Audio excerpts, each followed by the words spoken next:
Well, welcome back to Playing It Safe, and I have a very special guest today. I kind of forced him to come talk with us today, and I actually have my husband here, Austin Daut.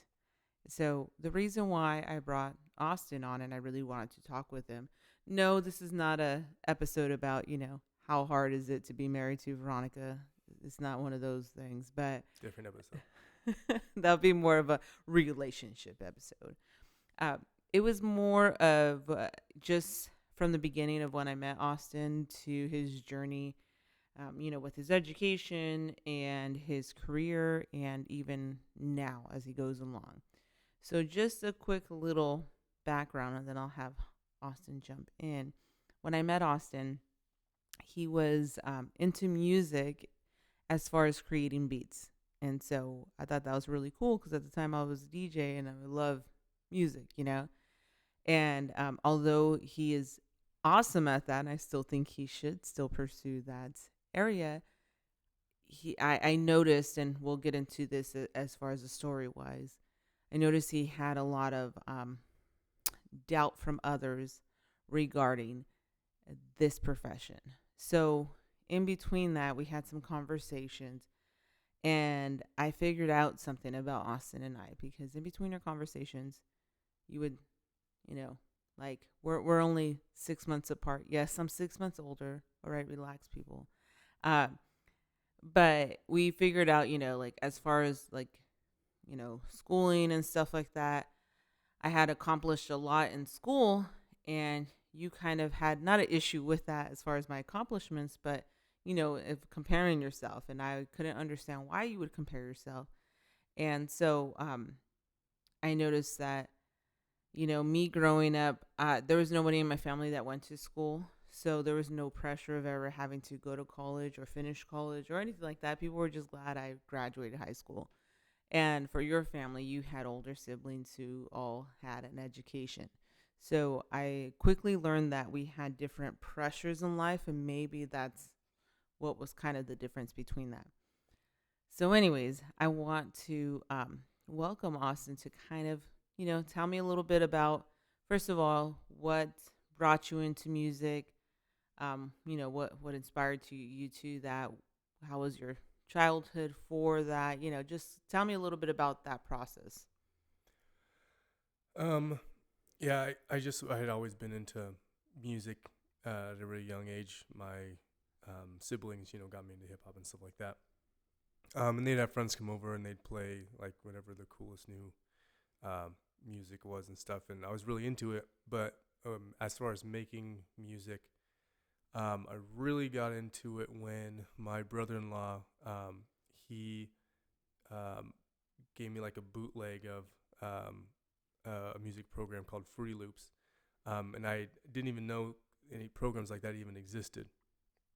And we just like kind of peck and poke in that and stuff, and we would try to make the coolest beats we could and stuff like that. And I really fell in love with that. Um, and so I that was in high school. After high school, I didn't know what I wanted to do. We just played football. I didn't really go to class or anything. I just played football, which is a problem. Um, and Once I left school, I didn't really know what I wanted to do. I worked at a mortgage company for a while, and eventually, like I want to go back to school, and I found a music production school in LA. And so I told like my friends, family, I wanted to go there, and everyone was very concerned because it's a very non-traditional educational path, career path. So yeah, just a lot of people, wanting you to do a safer um, type of career. Um, just being concerned, it's like, oh, how much does this cost? Is it really going to be worth the money? And honestly, wasn't really worth the money, but that's another story. Um, and So yeah, but I finished that school. I got an internship, a couple internships, and things were just really not panning out. It was at the height of the kind of like mortgage crisis, Hmm. helicopter going on overhead. And so I kind of like made excuses like that's really why, and I didn't really pursue much besides just making making beats on my own. But yeah, and then I kind of let a lot of I let other people's kind of concern and judgment about that.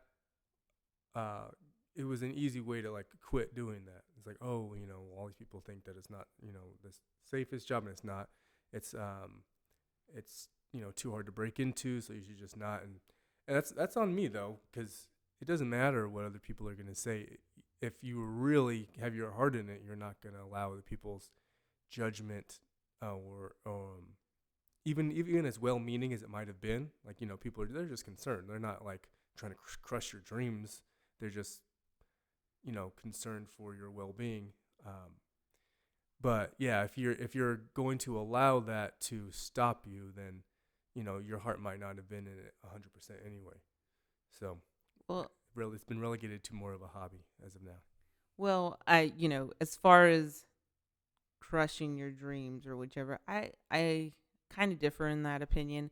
It's not that people are really trying. I don't think family is intentionally trying to, say crush your dreams or anything like that.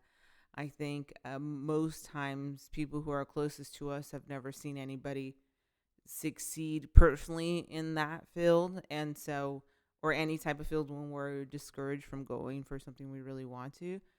So they just can't comprehend that option. So it's more out of, well, we haven't seen that in the sense, but why don't you go for something we know you can be successful in, since that's what we've seen so far. And I guess I'm trying to we do these kind of episodes to try to break that stigma of, well, just because we didn't see it doesn't mean it can't happen. And as far as the schooling part, there's I think a lot of people too don't realize there's a lot of other things they can do. And I know I work in education, but I always say that just for people that are listening, there's a lot of fields you can go into. It just might take some extra class work or courses that are not necessarily out of college, or trainings you can find online. There's a lot of different stuff. So even YouTubers can show you some stuff as long as you're putting the skill into that. So I know that you moved from music on, and you were taking a while to discover, exactly what you wanted to do. But in between that time, I found it interesting that, people from that were close and wanted the best interest for you would talk to me about um, having you pursue outside of music. And I just was like, well, why would I do that? I think it's fine. I know you can be successful, because I still believe in you, baby. I know you can be successful um, in music. You do success in other stuff. But, it just was interesting to me that, oh, well, she's with him. She can influence him to get out of that. And I know that I had some of your family members wanted me to talk to you about becoming a music teacher, at least get a music degree, or go in that field where he can be a music teacher. And I'm like, oh, that doesn't sound fun to me. So now you've changed paths, and I know we had a conversation about this. And part of the conversation was, listen, I kind of envy you. Me personally, Veronica, envy Austin. And the reason is that you have an opportunity to, when we were talking about this, to explore and really try to discover what you want to pursue. Because, me growing up, it was just trying to get a job to hustle and bustle and get paid, not thinking about that. And so it would be, hard. And I think that's what many people fight with, is to start from the beginning, to start over and try to pursue something. Or what is that? I still don't know exactly what I want to pursue. And I think about it, and it's still confusing to me. So we had that conversation where you have this opportunity to do that. And, I want you to pursue that, because if you're not happy, it's going to make us not happy. And it bleeds into every aspect of your life. So, what did you decide to What? do? As far as for music, you switched your goals. I know that you switched towards kinesiology. Mhm. I think some of that was just to, appease people that you finished. No, I mean, yeah, as far as getting my degree, yeah, I mean that was always like in my family it's a given. Like everyone goes to college and they at least get a bachelor's degree. Um, no, but it's also not just to appease other people, but to finish something that you started as well. Because like I started that and I wanted to. It didn't feel good not to finish that. How much time and energy and money was put into that to not have it at least be completed. That definitely didn't feel good, and also um, the kind of example I want to set for our kids and stuff like that. So um, yeah, I mean, definitely there's a lot of outside pressure for that. I mean, for anybody, but yeah, it's definitely important. I think for me to have finished that. Um, I mean, it wasn't like some like magic thing when it was done, like oh everything makes sense now or anything. But yeah, it was definitely important to finally have completed that. And I just want to let listeners know this man completed his bachelor's in kinesiology while watching four children's at home and staying up and being Mr. Dad to everything, and then staying up late with no sleep to get his homework done. So that is possible. Okay, I just want to Mm-hmm. let people know in case they think it's not. Now that you are not necessarily pursuing kinesiology because you're doing fitness, and now you kind of switch gears a little bit. Not that you never been not into fitness, so you started competing recently. What made you want to do that? I'd always wanted to compete in which mentioning is in powerlifting, um, and I always made excuses or never really put in the effort to figure out how to do it, how to enter a meet, how to join an organization, and then finally I was just like and that's enough. I can't make excuses anymore about this. If I really want to do it, I got to pursue it. And one thing that really, someone something that somebody said to me, made me kind of change how I would like make excuses about that sort of thing was before we had our first kid, I wanted to enter a powerlifting competition, and everything was so crazy, and trying to get a job because we just moved into a new place, a new area, and it was just seemed like there wasn't going to be enough time to do that or train or whatever, and so that kind of I let that go. And I remember mentioning that to someone I worked with, like, oh yeah, I wanted to do powerlifting, but I got kids now, and so it's kind of hard. And he's like, yeah, I never want my kids to think that they're the excuse for why I didn't do things. And I was like, oh, that's okay, all right, that makes sense. Like that's a really crummy thing to like, even though you're not directly trying to put that on your kid, like at some point, that might get relayed to your kid later on in life. Like, oh, your dad wanted to do this, but he was like, yeah, he had kids, so he gave that up. It's like, oh, he gave up his dreams because And then you came along. yeah, that's what I mean. Like, so I was like, okay, I can't let anything hold me back or use that anything as an excuse. You especially use that as an excuse. You want to be an example for your kid and not make excuses for everything, and then you're gonna impart that kind of thing onto them.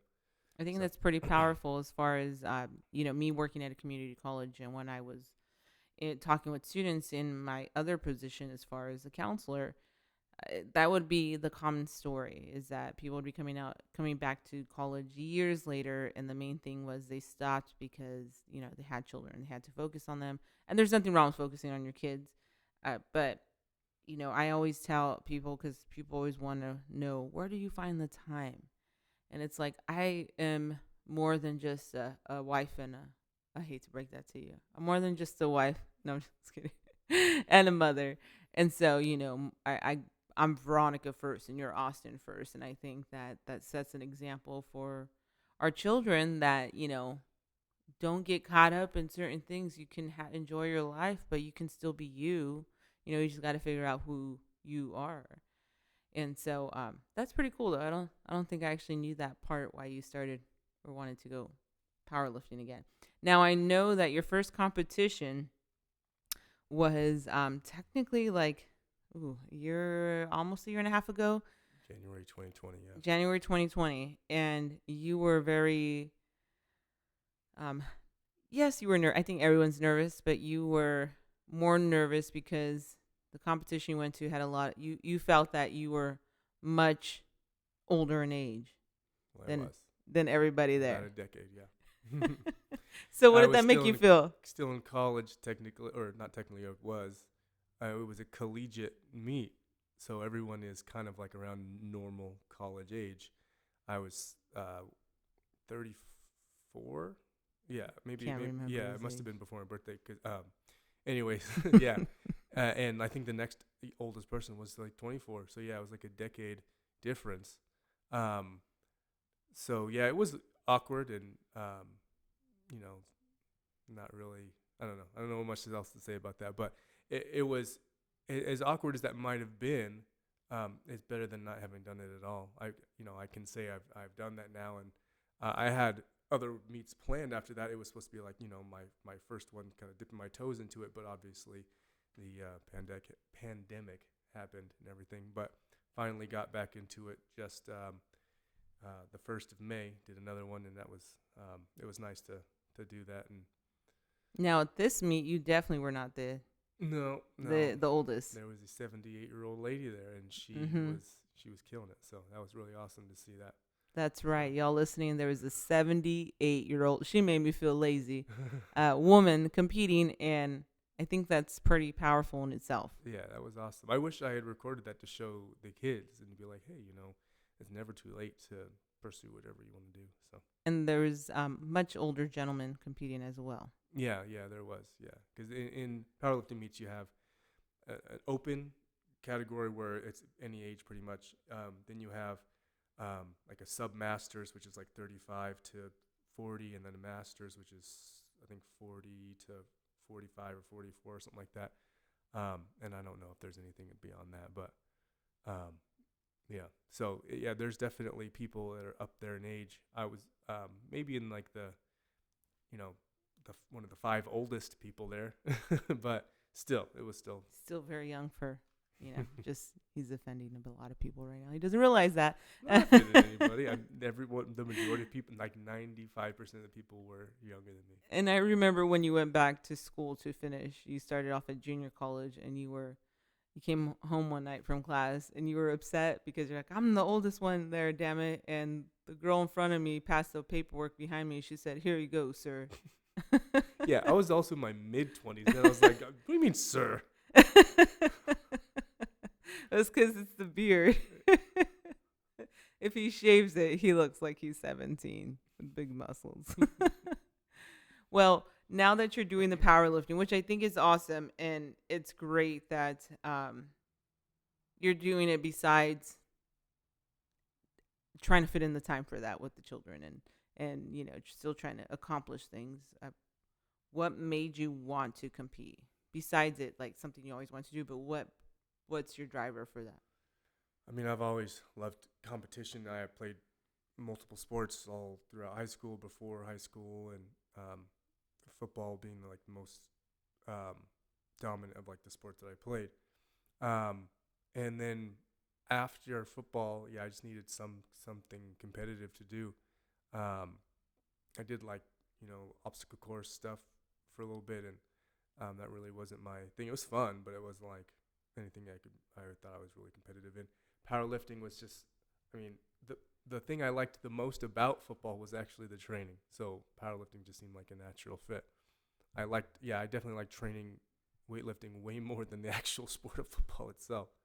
So yeah, so it just seemed natural.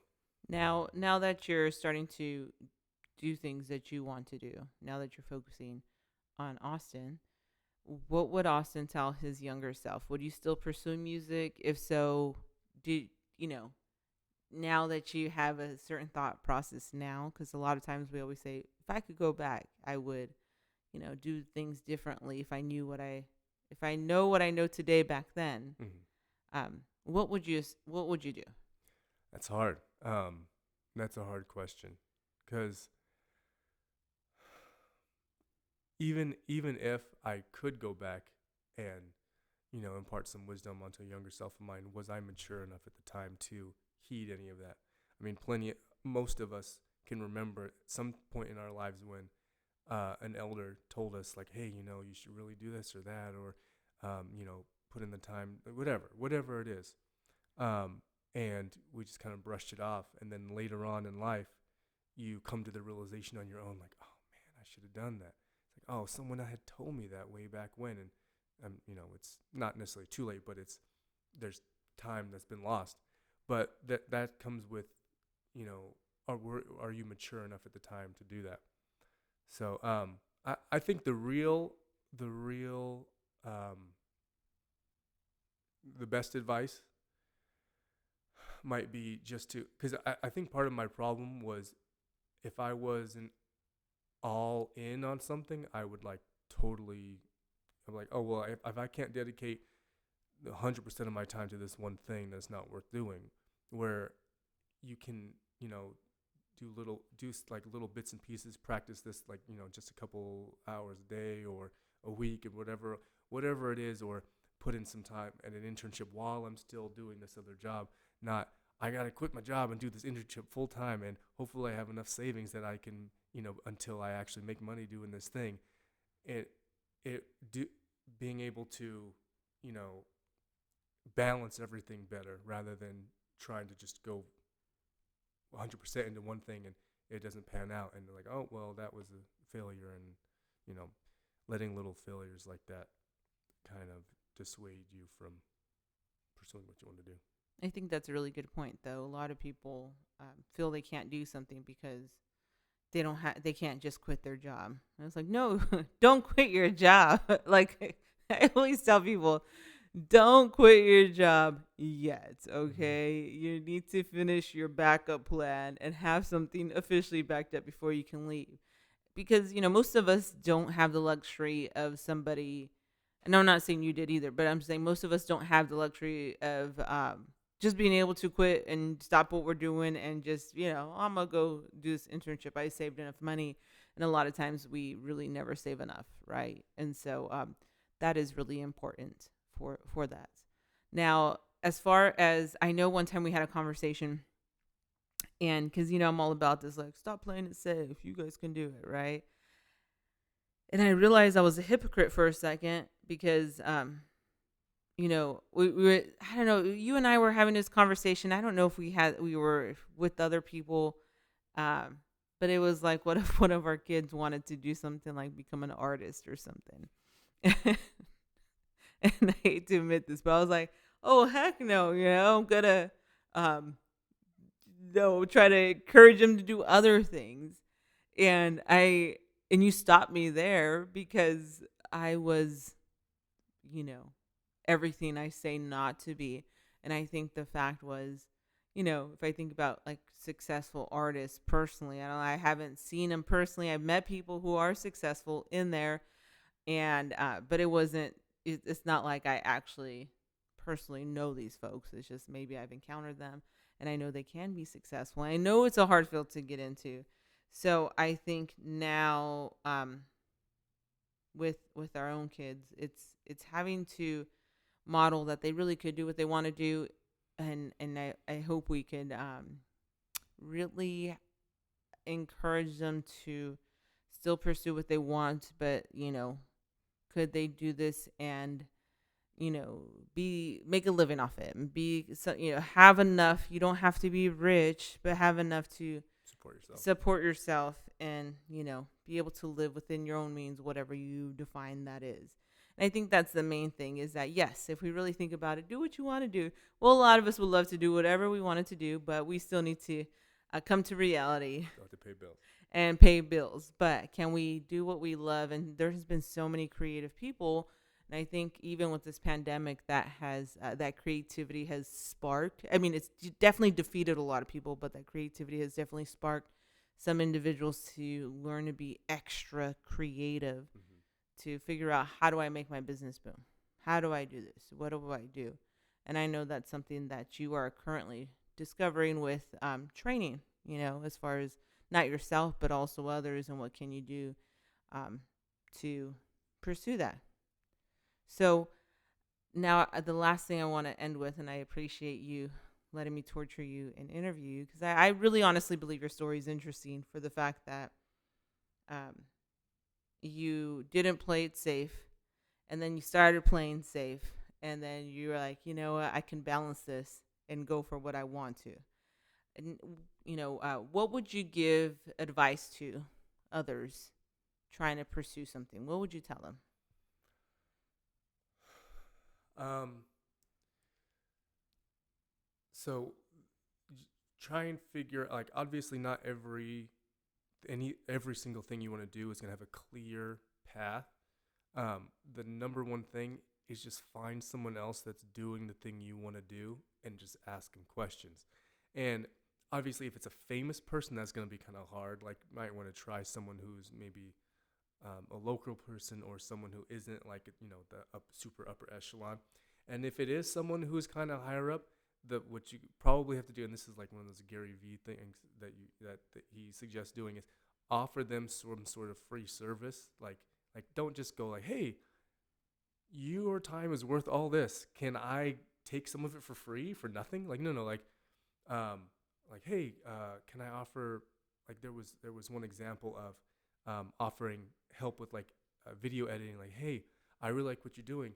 Can I, and I almost like it's a little internship. Like, hey, can I edit videos for you, or can I help promote you in this way, or blah blah blah, and like getting it in, and then like slowly asking questions, or even just observing what they're doing. Um, I think, yeah, finding someone who does that already is probably the best advice, and just being able to pick their brain um, about what it is they do and how to get in there. But you gotta have to kind of slow play it. You have to offer them something first before you know take all that wealth of knowledge from them.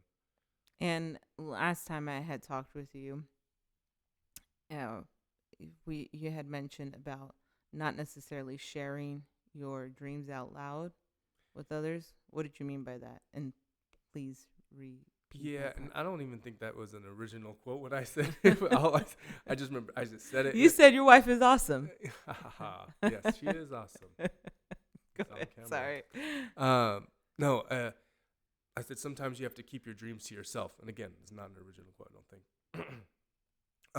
What I had meant was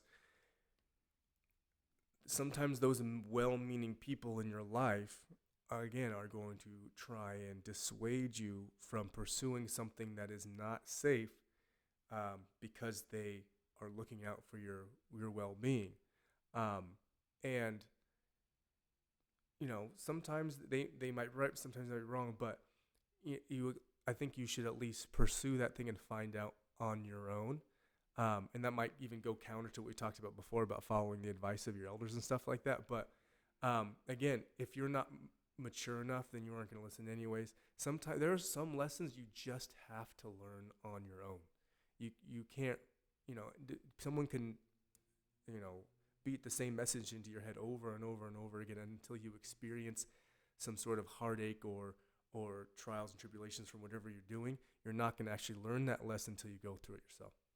And that's really important is, experiencing it yourself, but also still being able to hold on to that vision, but learn from those failures. If you get, if you find something and it doesn't work out, instead of saying, I guess it's not meant to be, more of like, what can I do to not let this happen again? Or how, Mm-hmm. how can I change that and continue to learn from each attempt?